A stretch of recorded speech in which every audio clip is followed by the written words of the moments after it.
disassembling Mike Hill's 1970 Plymouth Super Bird.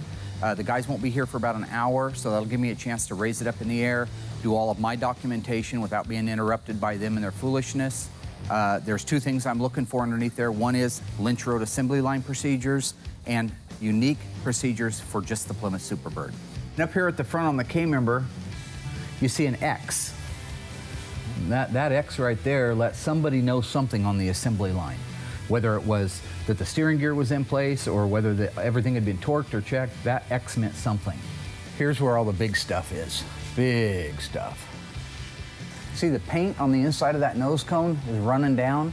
That means it was upside down when they painted it. And then here's the rivets. Those are great to know what the exact size of the rivet is. So once we get that nose cone piece off of there, we'll be able to determine what the width and the diameter and the exact length of those are. And that would be the last two digits of the factory part number for the correct K-member for the 1970 Plymouth Super Bird. What's happening, Chief? How you doing? You guys are on time. With the Super Bird dutifully documented, the ghouls can disassemble it in preparation for the next stage of its restoration. I think the disassembly of the Super Bird went just fine. For as rusted out as this thing is, I can't believe how fast we got the brake line and the gas tank out. And it's all intact. Well, so basically, we just finished taking the car apart. I still have to have the glass guys come out and remove the windshield and the back glass. Derek's got a few more things he has to take off of it, but I wanted to get it moved out of that area. We're on a roll. I work very closely with the bodymen as to what panels need to come off and how I want them taken off, how I want them replaced. And say, listen, this I need to have off, I need it dissected this way, just gonna put this part of the panel back on, or we're just gonna put this section in. What we're working on today is putting a brand new door skin on our 70 Super Bird door shell. This is a brand new Auto Metal Direct door skin. This is a replica of the original door skin you would have got from Chrysler. Josh just gave us back the door shell. It was media blasted down to the original bare metal. All the rust was removed.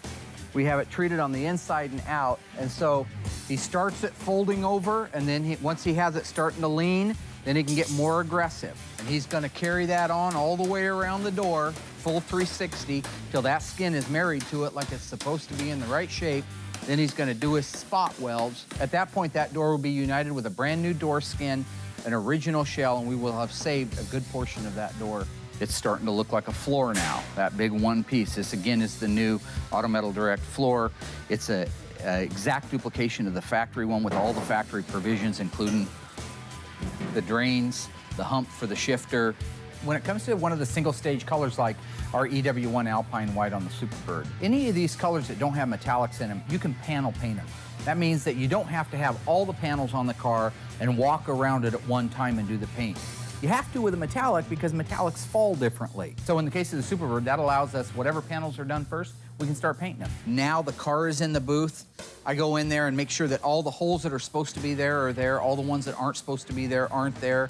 We got our squirter bottles and voltage regulator, all our normals. He doesn't know every hole that's supposed to be there. And back in the 70s when these cars were driven, people add a hole for a tack wire, they add one for an oil pressure wire, and so now's the time to fix it so that you're not going back and spotting in the paint. Get the correct bolt and put it in there. They actually get painted with the battery tray, but at least the fasteners, if you put those in, I would think you'd be doing it pretty darn right. You got my blessing, buddy. Right on. See ya.